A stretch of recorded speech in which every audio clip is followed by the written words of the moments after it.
Hello guys, so welcome in this new video. Today we're gonna discuss if those Cork sheet will help us to preheat and maintain the heat of the bed. This video will not be precise since I'm gonna just record how much time it will take me to preheat my bed to 60 degrees Celsius. With and without those Cork sheet here that I bought at a local shop. You can find them in your hardware store. And you have adhesive on the back. So what I'm gonna do is to cut one, apply it, and like that just run the wire where I cut the piece.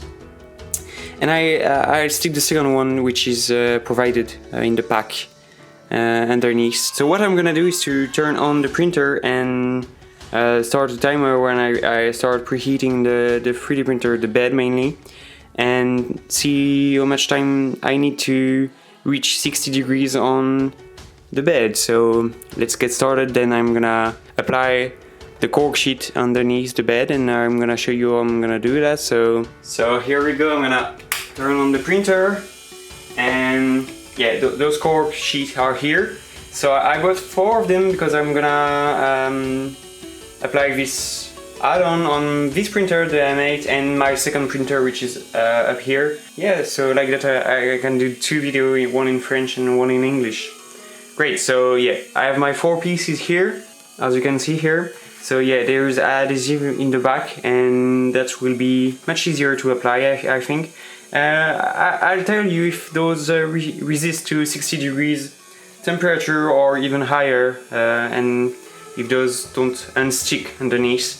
If they do, I may recommend you to use like a certain type of tape which is resistant to temperature, and you can find those in your hardware store near you. So yeah, give it a look and yeah, apply those kind of double-sided tape and might work, yeah. So those are like not even an inch, a quarter inch like thick. So yeah, those are 0.09 inches thick, and by 2 those are 0.18 inch. Yeah, that gives me 5 millimeters and 2.3 millimeters thickness on those sheets. The composition of the sheet is really nice because there is a lot of little pieces, and we'll see how it works. So the ambient temperature of the room is currently 26 degrees Celsius, and I'm gonna heat up the 3D printer via my phone. No, not via my phone because I can't record the time.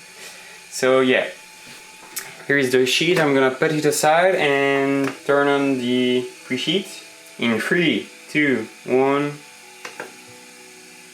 You see the red light turning on to show you that it's well preheating.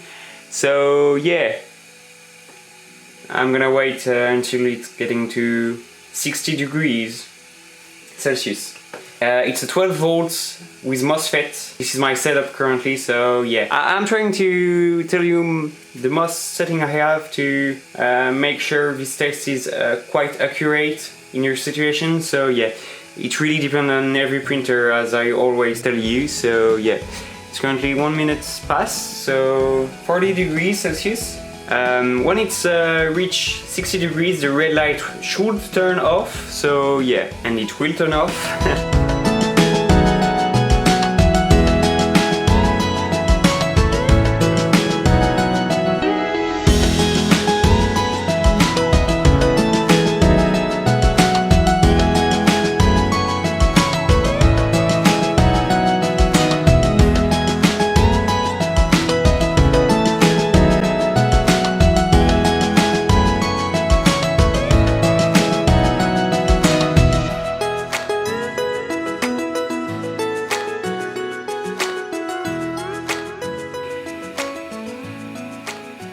60, here we go.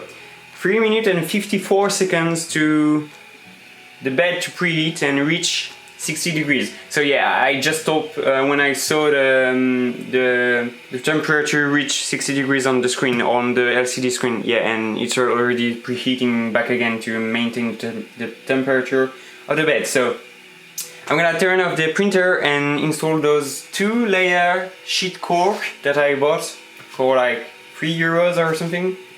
Pack of 2.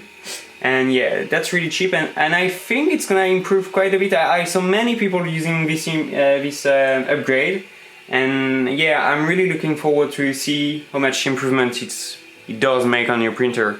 So yeah, let's get started and install this kind of sheet. It's really fast forward to install, like you don't need much to install them since it's really easy. So yeah, just gonna time lapse this and you'll see. Okay.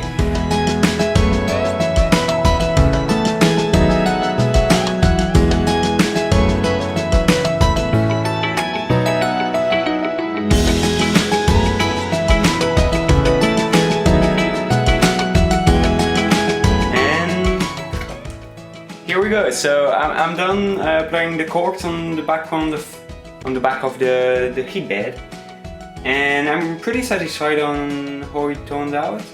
It's really difficult to install because the adhesive is really tricky sometimes, and the corks is really fragile. So be careful manipulating this material. So great. I'm gonna install back the heat bed, and we're gonna proceed in the test temperature. And I'm gonna wait till it turn cooler in temperature, around 26 degrees to be the most accurate in our testing. So it's getting colder right now, and that's great. So I'm gonna install it back and we're gonna proceed in testing. So yeah, the cable is going through really well underneath, and yeah, I'm pretty satisfied overall on how it turned out to install this. Okay guys, so not so great news since I have to cut it once again because the motor is not passing underneath the cork, since it's too thick because of yeah, I just add layers underneath, and yeah, there's way too much cork, so I'm gonna have to cut it. Just one layer should be enough, and we'll see how it does then. But yeah, be careful when you're installing your if you want to do this upgrade because I don't know the result yet, so I'm gonna see. So yeah, I'm gonna cut it once again, like around this size.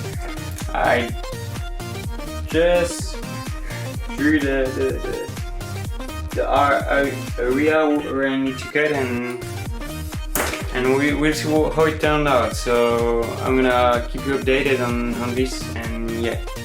Okay, so I just end up making enough room for the motor to go through, and I almost removed the 2 layers because yeah, it's kind of touching sometimes on some point, but it's okay. And if you have the same issue, just use a razor blade and scrape. No, not a razor blade. A cutter, and just scrape the corks, and that's gonna remove it really easily. Much easier than by hand, and I can tell that's really hard to remove, so I don't think the adhesive will go anywhere, so that's a good point, and I'm pumped up to test it out. So let's get started. The first test was without the corks, is about 3 minutes and 54 seconds, and I'm at 29 degrees Celsius right now on the bed. I was at 26 when I first tested the first one without anything. I'm gonna wait till it lower down a bit. Okay, so I tried my best to cool it down at 26 degrees Celsius, but it won't. Like, it's really hard. It was already really hard to lower it down to 27 degrees Celsius, that I just literally can't go any lower right now. So I'm gonna preheat the bed and do the same test as before and see how much time we gain. So it was around 4 minutes, to be exact it was 3 minutes and 54 seconds, and I'm gonna reset it, go into settings, preheat, still preheating at 60 degrees for the bed. So in 3, 2, 1, here we go. And here we go, we are preheating from 27 degrees to 60 degrees Celsius.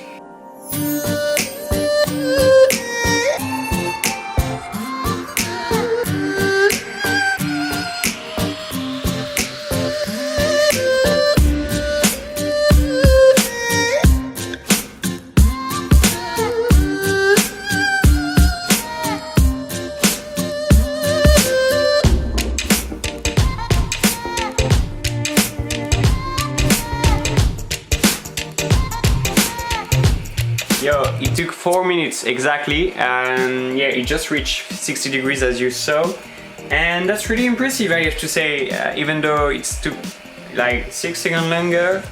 But I think I'm gonna turn it off.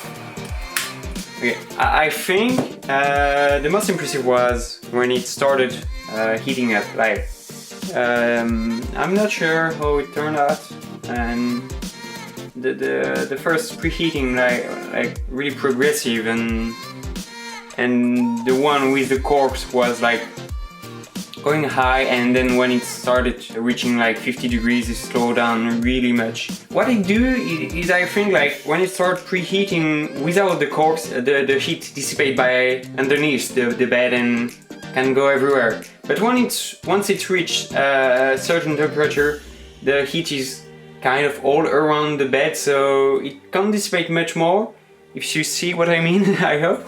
And what it do, it's like the corks allows you to preserve the heat from dissipating at the few first degrees. So that's the reason why it can preheat faster at the beginning, but when it's reaching 60 degrees or so, it's starting to calm down in preheating, I would say. That's my theory. I'm not sure about what I'm saying, but that's what I think and how I'm seeing it. So, can I recommend you to do this improvement? Yeah, maybe. If you have like €3 to spend more on your printer. As I said, that was not really a scientific test, because I didn't test it in longer term, like while printing and anything like that. That would be interesting to see how much the temperature can preserve while printing, and seeing how much it uses to preheat again and all that stuff. That could be interesting to measure and make more scientific tests on this point. But overall, I think that could be an interesting upgrade if you want, and yeah, but if you can't, and yo, don't go, just don't bother you with that kind of upgrade. I think it's almost worthless. Like, if you can do it, if you can't, yo, it's okay. But yeah, I don't think this is a really useful upgrade on your printer. Yeah, that's it. So thank you for watching this video. I think that was interesting enough to discuss, since I didn't so many videos talking about those kind of upgrades. I saw many people do those upgrades, and I wasn't sure if that was worth it or not, and yeah, just decide on your own. I would say you have the test here, do it or not, you have to choose. And yes, thanks for watching, and see you soon on another video. Yeah, bye!